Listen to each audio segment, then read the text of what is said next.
It's time for These with This. Oh my god! I'm excited, y'all!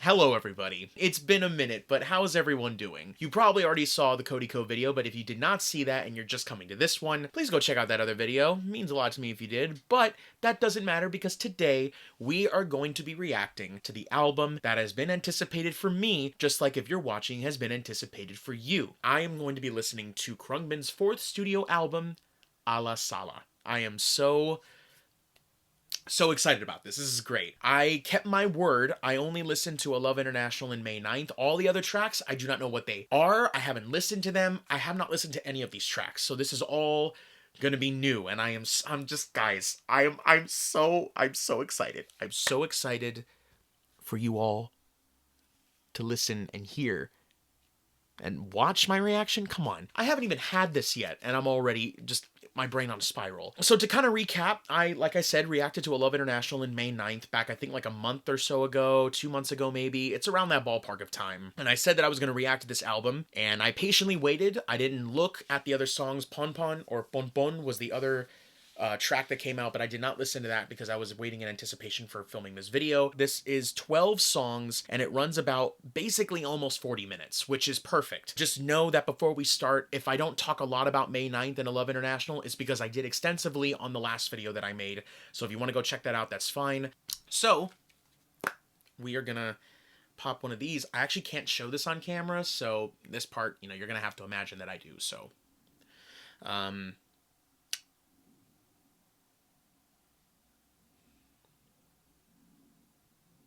yeah, we're good. Let's go. You get to have a little break with me here as I do this.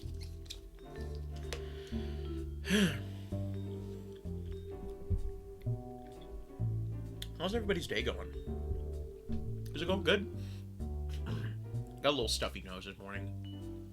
I tend to have those in the morning. My nose just sucks.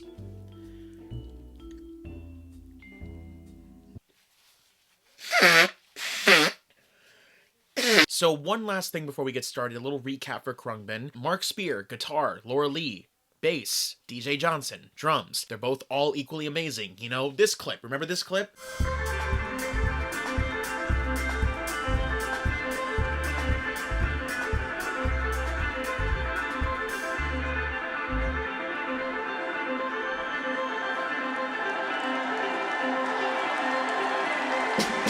That's what I'm talking about! That's why he's the MVP! That's why he's the GOAT!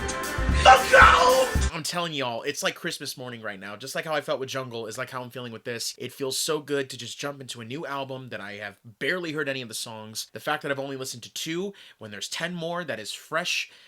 I can't wait. I cannot wait. So I'm gonna get a little comfy here.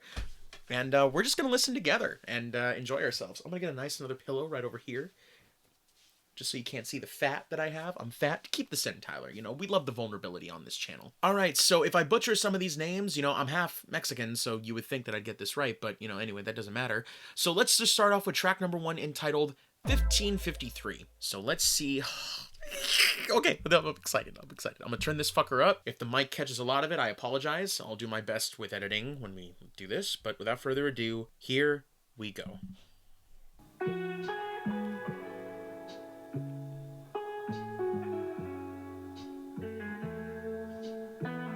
I'm already loving the slowness of this track.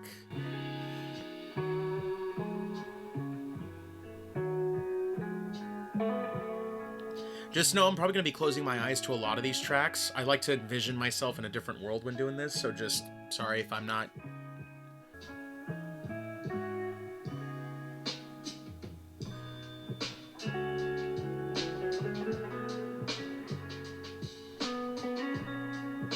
Oh my god, I'm sorry. Do I smell something cooking? Because it smells delicious.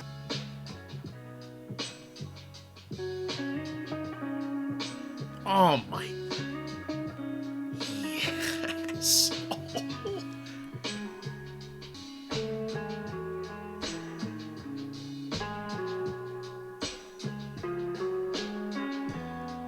This is already going to be on rotation, straight up. Like, not just this song, this album. Any Khruangbin song you can play from beginning to end, and it just fits the vibe of a party or a gathering or whatever, and this is a great start.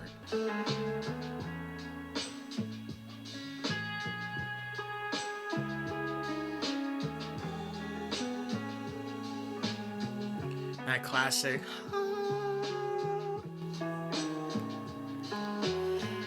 Feels like I'm being welcomed in the home.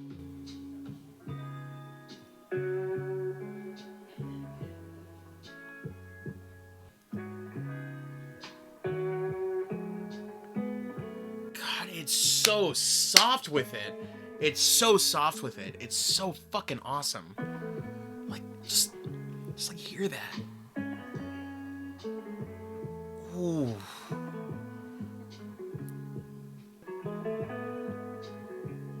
That's nice. Ooh.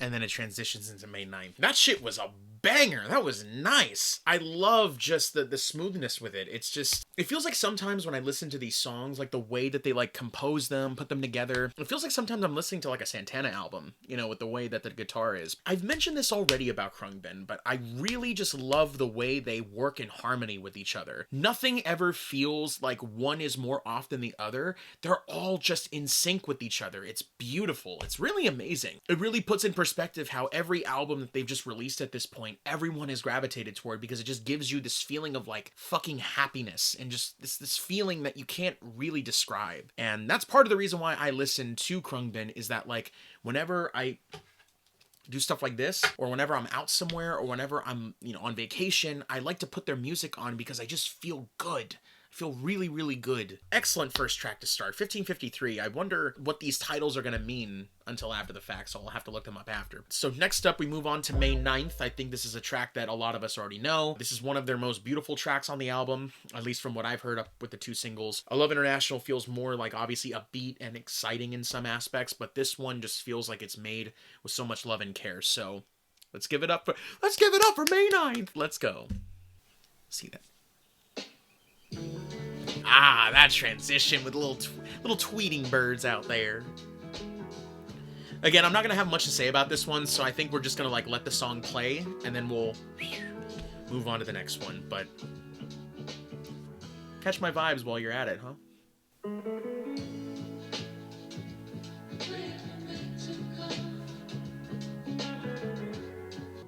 This is going to be a really great one to hear live. I'm just realizing. I mean, all of this is going to be great to hear live, but I think this is going to be the track where I just fall in love. And then some. So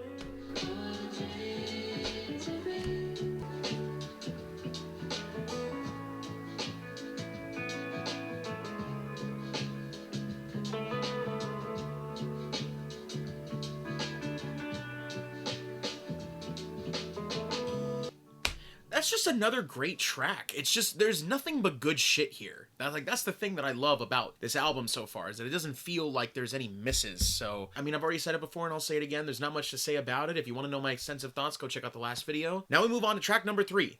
Ada Jean, or Ada Jean. Like I said, if I butcher some of these names, I'm sorry. But yeah, we move on to track 3.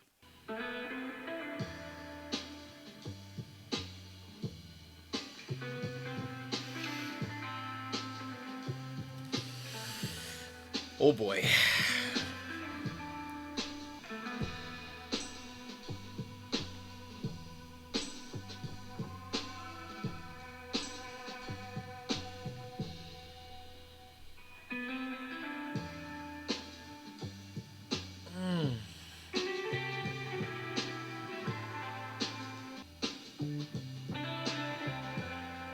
Oof.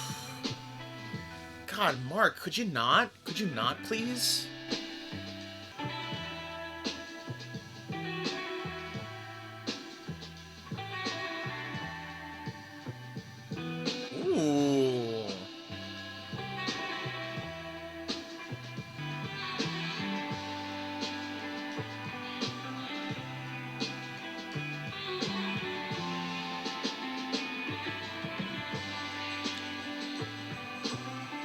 Dude, DJ is really shining on this track for me. I love the drums in this.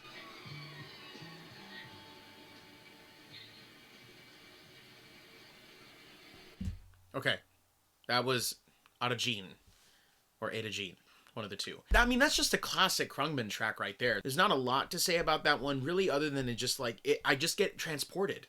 I just get fucking transported. That's the one thing about these albums that I love, is that it doesn't really matter what song you listen to, it's bringing you into its story. And I think it's very beautiful that way. The ending was interesting, but I think it might be transitioning into... Let's see what happens if I butcher the next one. I'm just going to go into track 4 and then talk about those two, because it seems like they were kind of going into each other with those. So track number 4 is entitled Farolim de Felgueiras. So we'll see how it transitions, since this is a bit of a shorter song on the album. Let's just jump into track 4 and let's listen to that.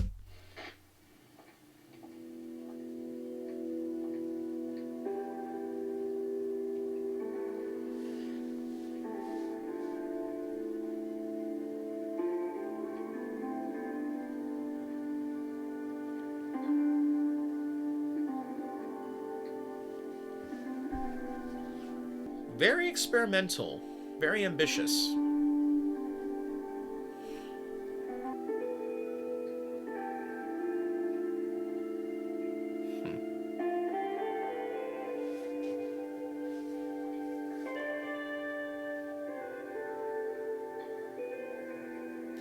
It feels like a distant memory.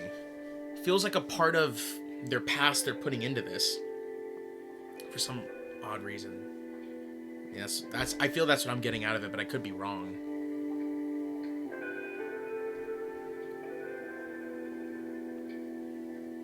I think it was cool for those two songs to kind of blend into each other, because it seemed like they were more or less kind of the same thing. I found it very fascinating that they decided to go with that kind of, like the way of the audio. I felt like I was floating in the living room. I was floating in the club, basically, with that one. It just felt very both euphoric and ominous. It felt like kind of those two. I want to look up the meaning of this song. Oh. So apparently, it's a lighthouse in Portugal. Okay. So, I guess that makes sense, the way it sounded. Because it probably sounded like it was just like somebody playing it on a radio, like in a lighthouse maybe? I don't know. And then for the other song... Adagine. I wonder what that means. See, this is why I got Reddit. This is why I got Reddit to help me out here. Wild theory, could Adagine or Adagine be the name of Laura's baby, and the crying sounds are Laura after giving birth, first holding her baby and crying with happiness and exhaustion. But she's probably not going to record such a personal moment, much less put it on a record, just my imagination going wild. Yeah, hauntingly beautiful and sonically reminiscent makes me ponder the inspiration behind this one. Yeah, so I'm not the only one thinking that. It definitely felt very, well, with Adagine. Now, reading it with that context, I feel like it's Adagine. But I'm just going to go back to the subreddit. Thank goodness I have this to go to. Adagine and Farolim de Felgueiras is, these two songs feel like they're kind of the same thing, but they're not. Again, they intersect with each other very well, but Farolim de Felgueiras is like one of those tracks where like it really... stayed in my head just because of the decision that they made with the audio. So I think that's cool. There's probably some stuff to interpret here, but we gotta move right along. But so far, this album is great. I'm loving this so far. I feel like I'm on a journey with it. So let's move on to track number 5 entitled Pon Pón. And apparently this one's a vibe. So let's see how good of a vibe it is.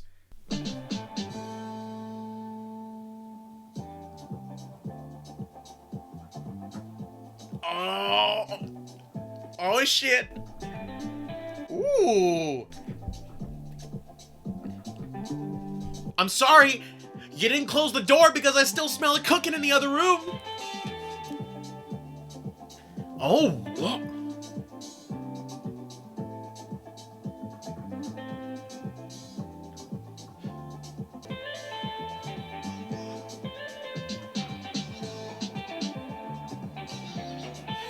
Oh, now that's the Khruangbin that slaps right there.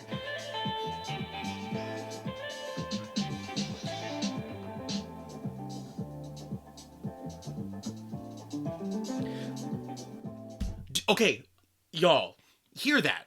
Hear what DJ is doing with those fucking cymbals. Listen to that.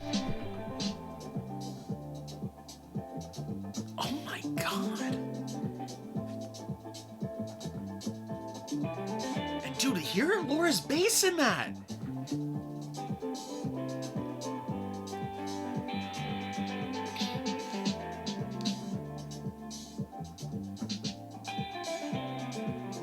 My God, this is a slapper! A light little slapper there, if I do say so myself.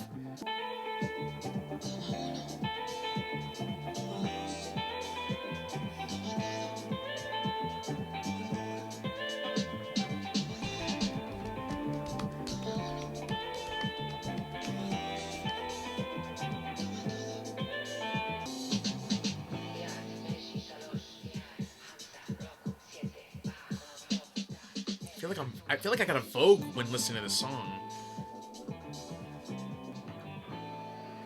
Damn. Yeah, alright. I'll take that. Like I said, the definition of a light slapper, you know? Everyone just comes in so clear on that song. Like, it sounds so good just listening to it. Especially, again, with DJ and those goddamn cymbals. It's like... Like, it's going like double time, like... I mean, look where that starts. So...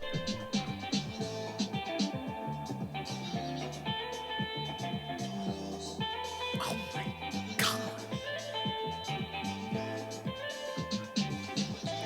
We gotta keep going. We gotta keep going. I can't just keep doing this. We're only 5 tracks in. That track was great, very funky. I really do think that this album is just really kind of hitting all the high notes. It's bringing back classic Khruangbin with some experimental shit. So we'll just go on to track number 6, entitled Todavía Viva.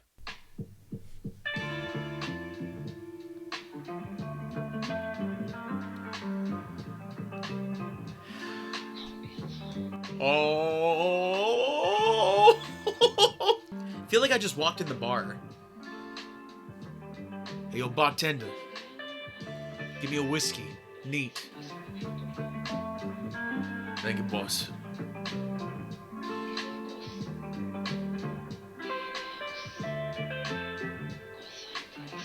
I look over, I cross the bar. There's a woman, and like the light shines in, probably like a red lighting, and then just...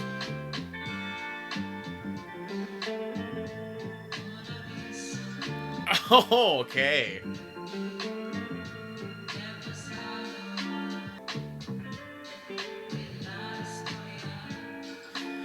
This is gonna be such a great one at the concert. Holy shit. That is a concert song right there if I've ever heard one.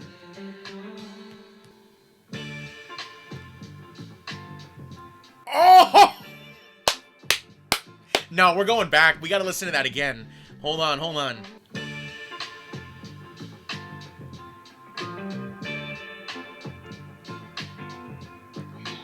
Oh!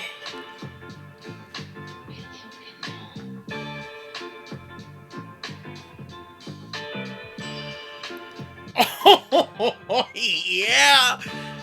It's so hot in here.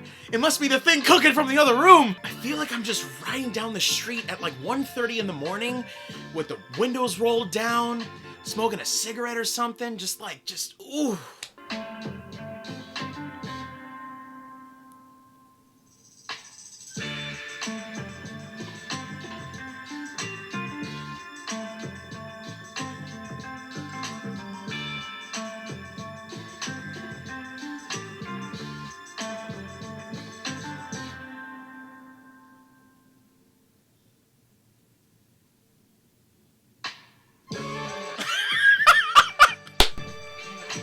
Holy shit!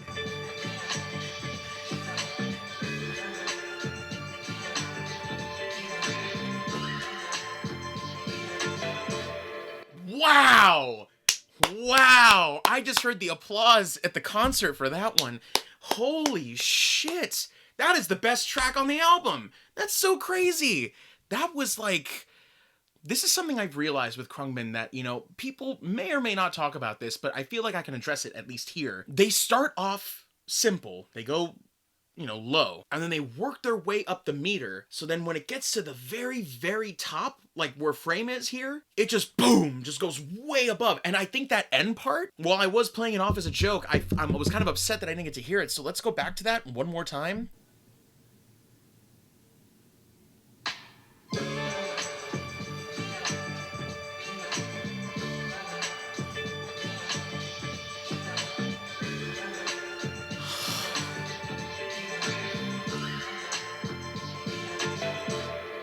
Oh, fuck me. That was by far one of the best tracks on the album. That shit was funky as fuck. Everybody got a chance to shine on that. Again, they're just in perfect sync. And I'm gonna go to Reddit on that one. Watch me be right on this and people being like, that was like so good. This song is a vibe. Favorite one so far. This one live at the Bowery was a ride. Oh. The stops and the starts, yeah! Dude, the stops and the starts are gonna be the thing that I'm gonna be like, shh.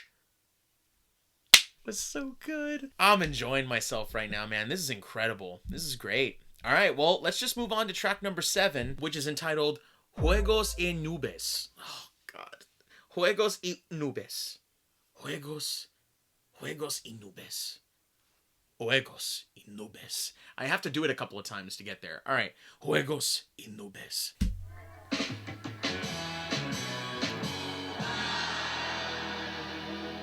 Okay.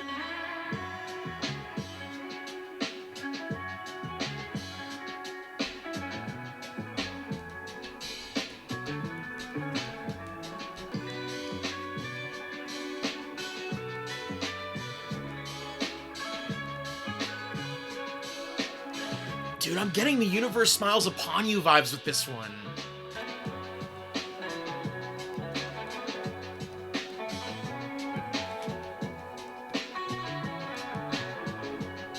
This might be one of my favorite listens to an album on this channel in a while. It's so laid back, it's so chill, and the tracks are all fucking great so far.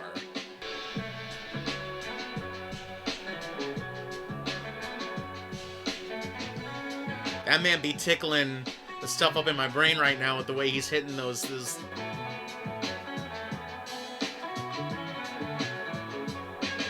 That was a nice little intermission track. That felt really great to listen to. Holy shit. Great little 2-minute track. Nothing too fancy, but it is bringing me a lot of first album vibes out of that. I really just, it felt like, this is probably not the best example, but this is in my mind how it feels. It feels like a more upbeat version of White Gloves. The feeling that it gives me when I listen to that track, it makes me think of that when I'm listening to Juegos y Nubes. All right, now we'll move on to track number 8, entitled Hold Me Up.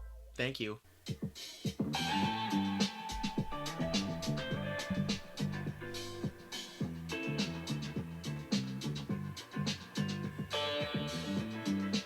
Oh no. Oh no. That makes me nervous now. The moment it started playing, I went, I'm gonna move the whole song and I won't be able to stop. And I mean, yeah, dude. Let's take me to Funky Town. Let's go.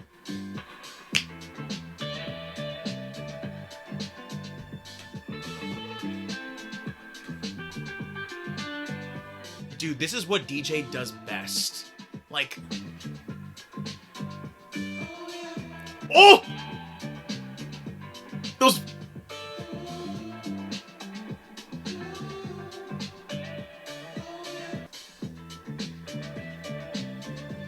Oh my God! And I thought Todavía Viva was gonna be the one that was the funky one. Whoa, where did this come into play here? Oh, I'm sorry! You're burning up the other room in there with all that cooking!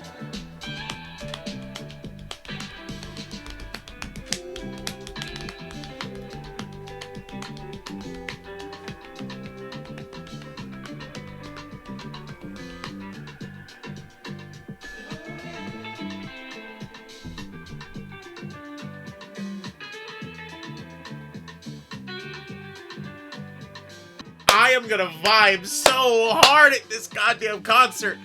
Worth every penny, these tickets.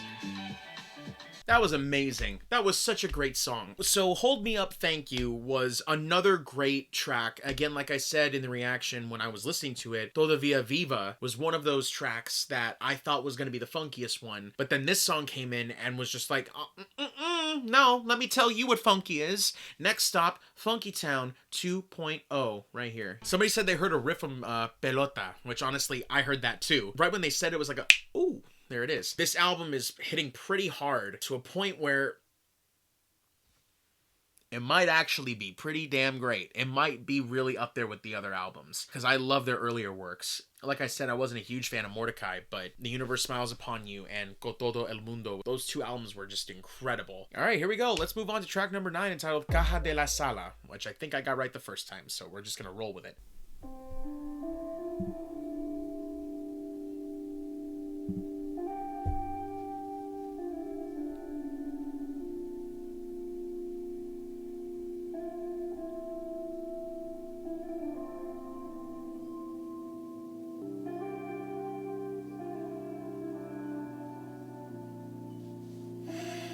That's really cool.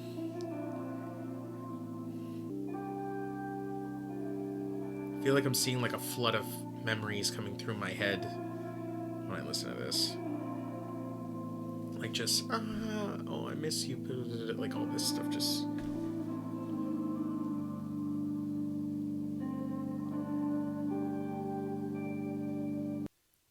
It felt so personal. You know what I mean? Like, it felt like I was intruding in something I shouldn't have been a part of, but also at the same time when I listen to it, it feels like I'm being rushed back to all of these very important moments in my life, and it feels like everything is rushing by so fast that it just, like, it gets you. It puts you in, like, this crazily profound mindset. I don't know. It was going back to, Farolim de Felgueiras in terms of just like the way it was, that feeling of you're somewhere. You know, like some of these tracks, they're very funky, they're very great in terms of the rhythm and the group and everybody working together. But these tracks, these particular tracks just feel very like, again, like I shouldn't really be here, but I might as well be here since I am here. To be able to experience that track, it was like I said, like the flood of memories. Like I feel like I was seeing so many flashbacks go on in my mind that when it stopped, it felt like I was back here.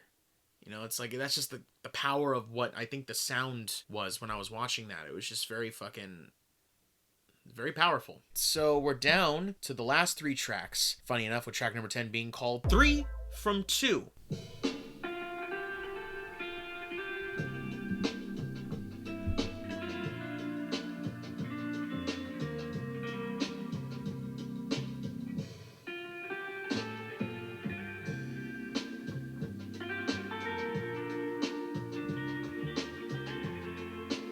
That's lovely. That is lovely.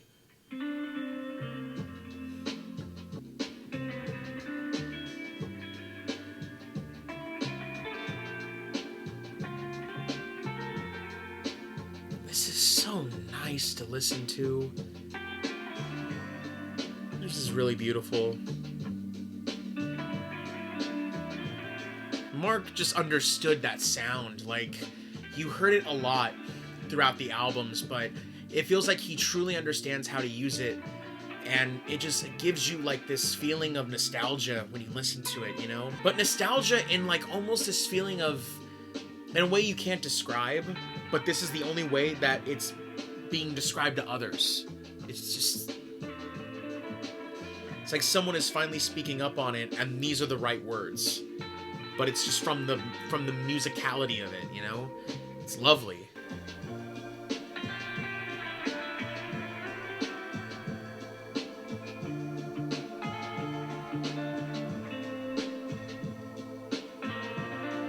My edible has hit pretty hard right now, so I'm transported officially.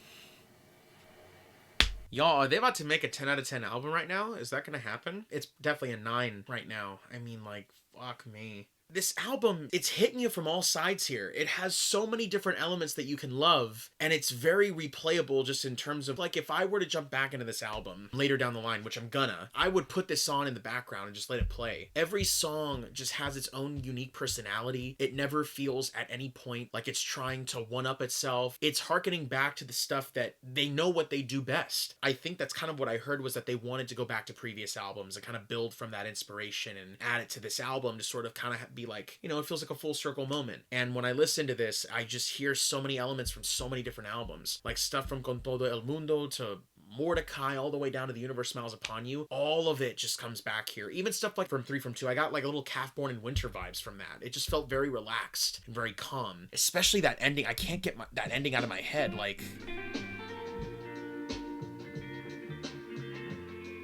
I love that. Just the feels like it's saying goodbye to me.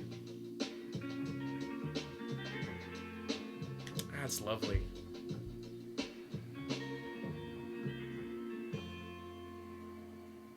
That's beautiful. Now we'll move on to track number 11, which is of course the song that I have heard quite a bit, entitled "I Love International." When this came out and I found out that they were releasing this album, I lost my fucking mind on the Uber to work. So now I get to listen to it here, now with all of you, in a very, again, full circle moment. So here we go. Track number 11. Let's just jam it out for a little bit.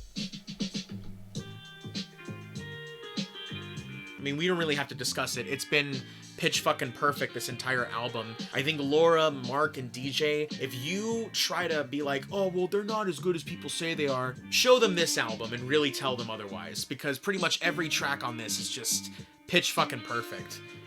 Like, this is, yeah, it is one of those albums.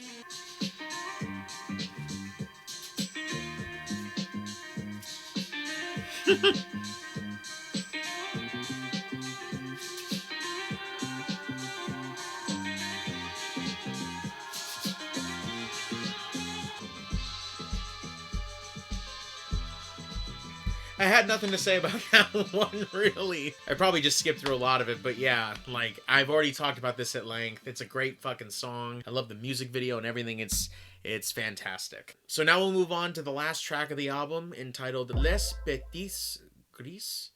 Les Petits Gris? Les Petits Gris. Oh, God. They give me a title I can't even say. Les Petits... Petites? Les Petites Gris? Les Petites Gris. What does that mean? So I looked it up. I guess this is probably what I think it is, the way it says it. So I'm going to say it like that. If I say it confidently and I'm wrong, then that's okay, because I feel right in this moment. Last track is Les Petits Gris. I've been trying to say this track name for a good couple of times already now. We're just going to jump into the last track, and then we'll talk about the album right after. Here we go. Yep, feels like I'm in a restaurant. Yeah, that title makes sense now. Wait a minute. That's piano.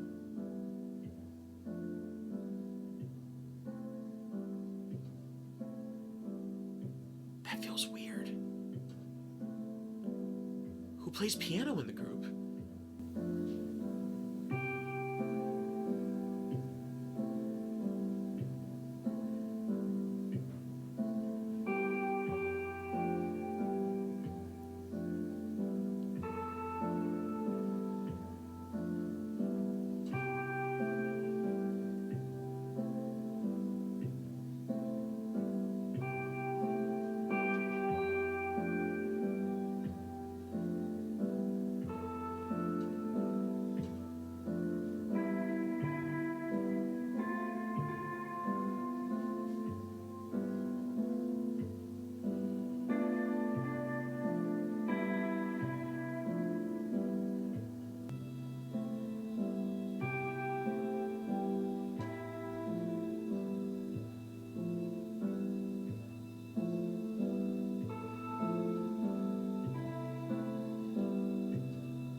Isn't this the way the album started?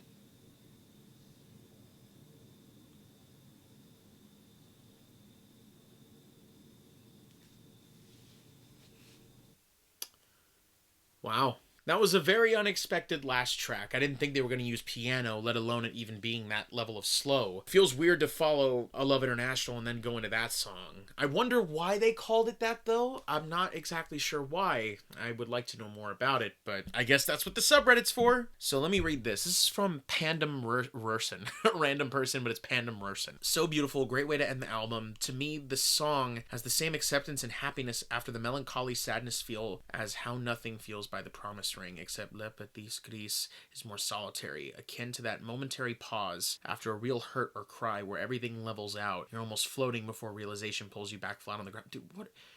Are you a poet? Holy shit. Although the birds in the background halfway through and the audible are more reminiscent of waking up, like the slow wake of a baby who, after regretfully blinking a few times, has the widest eyes of wonder and joy when they meet your gaze.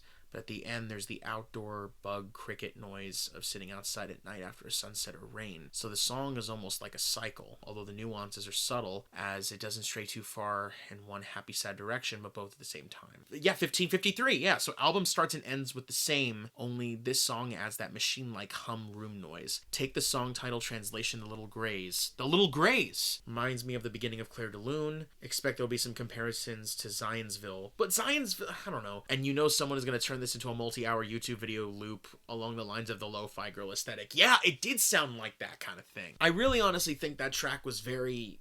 They tried something that was different. I've never heard... how can you compare that to Zionsville? That doesn't make any sense. Like...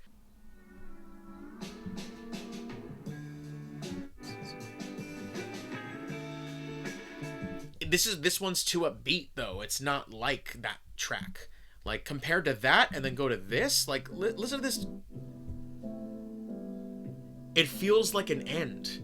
It legit feels like this end to, like, a chapter of life. I don't know, like, it's...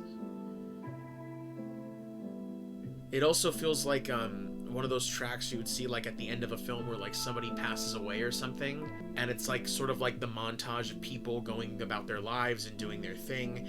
It gives me those heavy vibes, which, again, that's not a bad thing. I just think it's very nice to listen to. It's, again, one thing that they all know very well. It's very beautiful on the ears. It feels very easy on the ears, and it adds, like, this level of meaningfulness to it. It's just, I don't know, like, it really hits you, as, like, the more you listen, and then...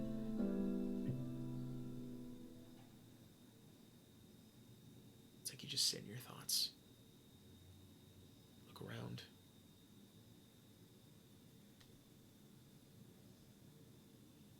Oh, that's beautiful. That ending there with that track, they knew exactly what they were doing. Okay, well, that was A la Sala. That was the new album by Khruangbin. Yeah, that shit fucking slapped. That was probably one of the best albums they've put out in a very long time. I mean, like, all of their music is great, but this album just kind of solidifies who they are, which is just absolute fucking banger ass people with banger ass tracks. They're incredible. They're amazing. I can listen to their music over and over and over again, and it has so much meaning to it. Like I said, the meaningfulness comes out so much in all of their music. I think ever since Laura has had her child and the band has gotten older, I feel like this album needed to happen, not just for them, but for us. It feels sort of like this legacy they've left behind of just this beautiful music, this music that just anyone can listen to. You know, you don't even have to sing along to it. You can just listen and you feel and you understand what they're making, what they're trying to present to you, what they want you to feel. It just, all of it is just incredible. I can't stop talking about them. Like, that's why I love them so much. Like, the way they care about their fans and their music is the way that we care about it, you know? You can sense the passion in something when people talk about it, and I think that this is very applicable. Like, this is just, again, one of my favorite bands out there, and every track was pretty good. That's the first track, with, like, the sound in the background. It's almost as if, like, when you put it on loop and you go back around, it's almost as if they're just playing the whole thing.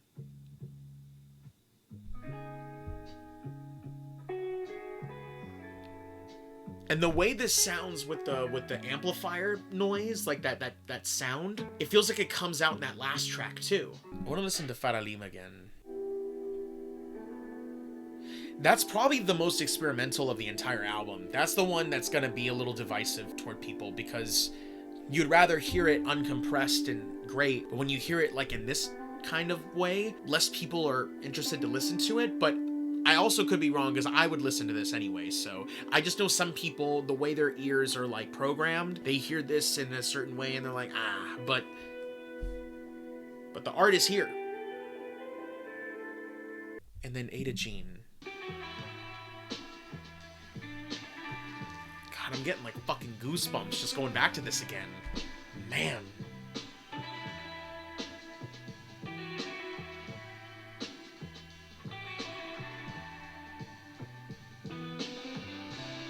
And the ending, right?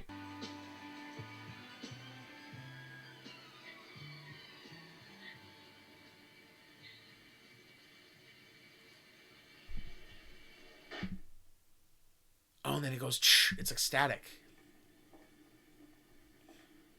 It's like it was changing the channel. Oh, that's weird, but that's cool. Pon Pón was, yeah. Oh God! And then it hits with this. Oh,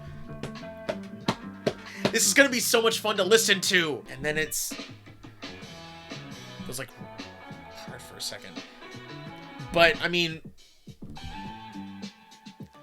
Hold Me Up is such a good track. I mean, Pon Pón is great, Todavía Viva is great, Hold Me Up is great, 3 from 2, Les Petits Gris, like, it's just... so many of these tracks are so good.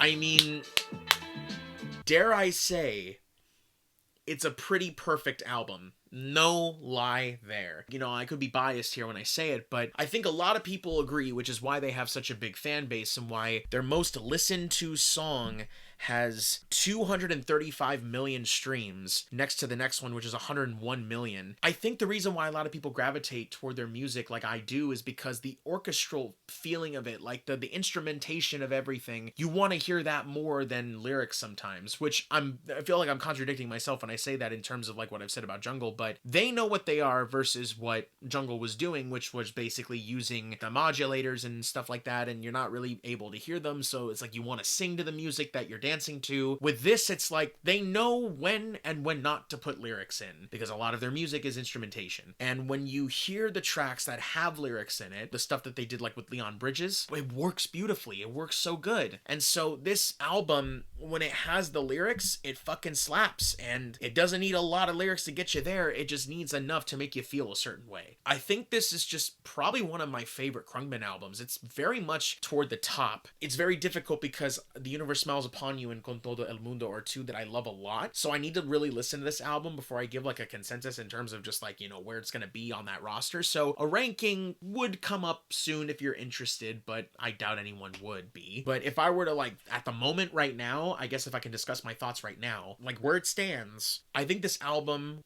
it's like a 9 out of 10 for me. This is just, it sounds incredible. Like I feel so many different things listening to a lot of these different tracks, and how you can maneuver it and put it in a listing is hard, but they managed to do that and it sounds great. There's a lot of stuff I love about it, and I really wish that more people could listen to Khruangbin, at least people that I know. So it's cool that with this album now coming out, people will get an opportunity to like see just what they're made of, like what their music is. And this is a great example of that. I think Hold Me Up, Todavía Viva, Pon Pón, 3 from 2, and Les Petits Gris. I mean, all of these songs are so good. Every song is great on this. A lot of them really are. I think the 9 out of 10 is very justified. I think that's a perfect score for this. And if I were to like put it in like an album ranking right now, like just at the top of my head right now, this would probably be at number 2. I think The Universe Smiles Upon You is right there. Yeah, I mean, like Con Todo El Mundo is really good, but I think, I mean, fuck.